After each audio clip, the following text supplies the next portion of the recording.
ओम श्री परमात्मने नमः। ओम ग्रंथ मना पितामही विद्यापीठ संकल्पना एवं स्वरूप, लेखिका हैं इंदुमती कादरे जी।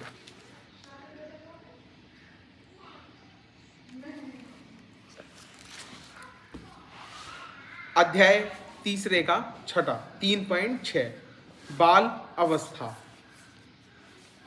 यह अवस्था 6 वर्ष से प्रारंभ होकर 12 वर्ष की आयु की है। इस अवस्था में चरित्र गठन होता है। इसका प्रमुख दायित्व माता पिता का होता है। इसलिए बाल अवस्थाओं के छात्रों की शिक्षा में माता पिता को सहभागी बनाना चाहिए, चाहे छात्र के साथ साथ चाहे अलग से, परंतु इस विषय को लेकर माता पिता की शिक्षा की अच्छी व्यवस्था होनी चाहिए। इस अवस्था की शिक्षा के लिए सूत्र दिया गया है। दशम वर्षणी ताड्यत, ये इस टाइप से इसमें चित्र दिया है, बड़ा अच्छा। ये नानी की आदत डालना, शूज जूते सही जगह रखना और अपने जो खिलौने हैं उनको व्यवस्थित या जचाकर सजाकर रखना। ये था पृष्ठ संख्या 46। यह कार्य भी माता पिता को ही करना है, परंतु यह बहुत सावधानी पूर्वक करना होता है। इसलिए भी माता पिता की शिक्षा आवश्यक है। कम से कम एक पीढ़ी के लिए तो ये आवश्यक ही है। आज के बाल जब माता पिता बन जाएंगे तब इसकी आवश्यकता कम होगी, क्योंकि वो सीख चुके होंगे, अथवा कदाचित उसका स्वरूप परिवर्तित होगा। इस अवस्था की शिक्षा के लिए 3 प्रमुख आयाम हैं। एक है सद्गुण और दूसरा है सदाचार और तीसरा है कौशल। सद्गुण और सदाचार के लिए प्रेरणा, कौशल के लिए प्रायोगिक कार्य और जानकारी के लिए पढ़ना, देखना और सुनना उपयोगी है। अर्थात तीनों का एक साथ मेल करना चाहिए, एक में अन्य दोनों होने चाहिए। इस आयु की शिक्षा में स्वैरता कम और नियोजन अधिक होने चाहिए। स्वैरता को आजकल स्वतंत्रता कहा जाता है। स्वतंत्रता का ऐसा गलत अर्थ छोड़ देना चाहिए। स्वतंत्रता का सही अर्थ लेना तो भी उसमें विवेक शक्ति और निर्णय शक्ति की आवश्यकता होती है, जिनका विकास अभी होना है, हमें करना है। अतः उस अर्थ में भी ये स्वतंत्र नहीं अपितु नियोजित और निर्देशित अध्ययन का काल है। क्रियान्वयन के समय भी इसका ध्यान रखना चाहिए। पाठ्यक्रम में क्या क्या रहेगा? अनेक प्रकार के कौशल, जिनमें व्यक्तिगत और पारिवारिक कार्यों का समावेश होता है। व्यक्तिगत कार्यों के उदाहरण हैं जैसे स्नान करना, कपड़े पहनना, बाल संवारना, भोजन करना, अपनी वस्तुएं व्यवस्थित रखना, जूते मोजे, खिलौने, पुस्तक, बस्ता आदि साफ सुथरा और व्यवस्थित रखना। पारिवारिक कार्यों के उदाहरण हैं झाड़ू लगाना, पोछा लगाना, कपड़े धोना, बर्तन साफ करना, भोजन बनाने के अंग रूप छोटे छोटे काम करना, परोसना आदि। ऐसे अनेक कामों की समावेशक सूची शिक्षकों को बनानी चाहिए। ये सूची बनाने में भी माता पिता का सहयोग लेना चाहिए। दूसरा पाठ्यक्रम है विनयशीलता, नियम पालन, आज्ञा पालन, बड़ों की बात मानना, कोई भी काम पूर्ण करना, अच्छा करना और अच्छे मन से करना, संयम, परिश्रम, सेवा, सत्यवदिता और सद्गुणों का विकास इस आयु की शिक्षा के प्रमुख और महत्वपूर्ण अंग हैं। इनकी भी एक लंबी सूची बनाई जानी चाहिए। इसी से चरित्र बनता है। एक इसमें प्रश्न दिया हुआ है, इस पर एक से देखिए, भोजन में सम्मिलित बच्चों को करना। अभी प्रेषण का कार्य कर रहे हैं बच्चे, बड़े खा रहे हैं और बच्चे उसे सर्व कर रहे हैं, जिसे आज की इंग्लिश भाषा में हम कहते हैं,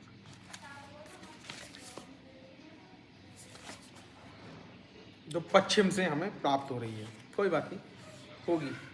नंबर तीसरा, परिवार की जानकारी, पारिवारिक संबंध, वंश परंपरा, 7 या 14 पीढ़ियों की पहचान, कुल क्या है हमारा, गोत्र क्या है आदि की भी जानकारी देनी चाहिए। उसी प्रकार से संस्कृति, धर्म, व्रत, उत्सव, त्योहार, महापुरुष, तीर्थ क्षेत्र, इष्ट देव, कुल देवता, विभिन्न देवी देवता आदि की जानकारी भी देनी चाहिए। हमारे शास्त्र ग्रंथों का परिचय भी कराना चाहिए। तीसरा पाठ्यक्रम का बिंदु। चौथा है श्रीमद् भगवद गीता तथा अन्य सुभाषित स्त्रोत मंत्र आदि का पाठ करना आवश्यक है। रामायण महाभारत की कथाएं, पुराण कथाएं आदि भी सुनानी जानी चाहिए। श्लोक, सूत्र, मंत्र, विभिन्न छंदों का सस्वर शुद्ध उच्चारण से सिखाया जाना चाहिए। संगीत, संस्कृत भाषा, लोक नृत्य, शास्त्र नृत्य, कला, कारीगरी की वस्तुओं की निर्मित विभिन्न खेल आदि में निपुणता आनी चाहिए। पांचवा इसमें हमने सम्मिलित किया है, व्यावहारिक सूझबूझ आदि बढ़ाने की दिशा में गति बनानी चाहिए। छठा है, भाषा प्रभुत्व पर सर्वाधिक ध्यान देना चाहिए। इस हेतु वाचन का रस जागृत होना आवश्यक है। तो ये तो हुआ पाठ्यक्रम के 6 बिंदु थे। कौन सी? बाल अवस्था जो हमने मानी है वो है 6 से 12 वर्ष की आयु तक।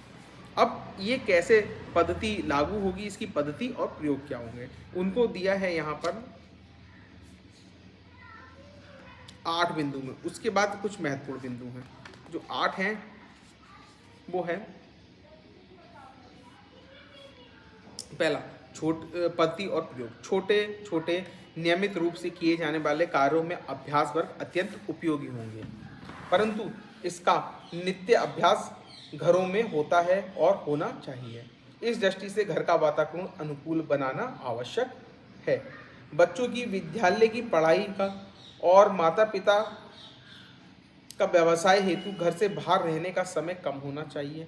घर के लोगों की दिनचर्या व्यवस्थित होनी चाहिए। इस दृष्टि से माता पिता का प्रबोधन आवश्यक है। माता पिता के लिए भी नियमित प्रबोधन और प्रशिक्षण की व्यवस्था होना आवश्यक है। तीसरा, कथा कथन, नाटक, फिल्म दर्शन आदि कार्यक्रमों का आयोजन हो सकता है। इसमें कथा कथन सर्वाधिक मात्रा में होने चाहिए। संगीत और नृत्य की कक्षाएं भी नियमित रूप से लग सकती हैं। इसमें विद्यालयों का सहयोग भी लिया जा सकता है। पांचवा, शिविर यात्रा, वन भोजन, संगीत सभा आदि के कार्यक्रम आयोजित किए जा सकते हैं। छठा, इस आयु के छात्रों के लिए एक अच्छा ग्रंथालय चाहिए। ग्रंथालय के साथ साथ वाचनालय भी है तो बहुत ही लाभ होगा। सातवां, इसमें दादा दादी का सहयोग बहुत मूल्यवान है। वे कामों की प्रायोगिक शिक्षा में और कथा कथन में बहुत उपयोगी हो सकते हैं। किम बहुना विद्यालयों में और घर में ये दायित्व उन्हें ही निभाना चाहिए। आठवां, विद्यालयों के विभिन्न विषयों के पाठ्यक्रमों में इन सभी बातों का समावेश हो सकता है, इसका विचार करना चाहिए। इस प्रकार विद्यालय और घर में दी जाने वाली शिक्षा में सामंजस्य बिठाना चाहिए।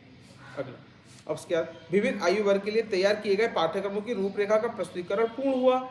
सबको लगा कि प्रारंभिक तौर पर यह कार्य अच्छा हुआ है। अब आचार्य वरद लक्ष्मी जी ने इस प्रस्तुति का समापन करते हुए कहा, मैं आप सबको इस प्रस्तुति के लिए हृदयपूर्वक बधाई देती हूँ। आपने बहुत विचार किया है, परिश्रम भी किया है। एक नई दिशा में आगे बढ़ने का ये प्रस्थान विद्यापीठ की महत्वपूर्ण उपलब्धि सिद्ध होगी। अब हम कुछ बातों को स्पष्टपूर्वक ध्यान रखकर आगे बढ़ें। पहला, उनकी जो बातें हैं, हमें इस पाठ्यक्रम को क्रियान्वित करने हेतु जो अनेक कार्य करने हैं, उनमें एक है अच्छे ग्रंथालय का निर्माण। पाठ्यक्रम के हर मुद्दे को लेकर, पाठ्यक्रम के हर पहलू को लेकर हम संदर्भ साहित्य की सूची तैयार करें और उन्हें प्राप्त करने का उद्यम शुरू कर दें। इस ग्रंथालय में छोटे छात्रों से लेकर विद्वान प्राध्यापकों एवं वक्ताओं के लिए पुस्तकें होना आवश्यक हैं। इसमें सुनने देखने के लिए दृश्य श्राव्य सामग्री का भी समावेश होगा, यह कहने की आवश्यकता नहीं है।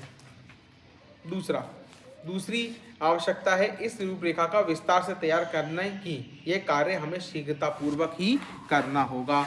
तीसरा, पाठ्यक्रम की यह रूपरेखा सुनते सुनते समय मुझे तो लगा ही है, साथ में आपको भी लगा होगा कि यह कई संदर्भ पुस्तकें हमें ही लिखकर तैयार करनी होंगी। इस विषय पर हम स्वतंत्र रूप से कार्य करेंगे, परंतु इस कार्य में हम अनेक अनुभवी माता पिता, दादा दादियों और गृहिणियों की सहायता प्राप्त करने की और इस माध्यम से उन्हें पितामही विद्यापीठ के कार्य से जोड़ने की योजना भी बना सकते हैं। चौथा, ऐसा नहीं है कि हम यह सब होने का क्रियान्वयन के लिए रुकेंगे। हम छोटी परंतु व्यवस्थित और प्रभावी शुरुआत तो कर सकते हैं। इसलिए इस सभी वर्गों के लिए एक वर्ष की निश्चित योजना बनाकर शुरुआत तो कर दी है। ये ठीक है कि ये बड़े पैमाने पर नहीं होगी, परंतु क्रियान्वयन होना तो अत्यंत आवश्यक है।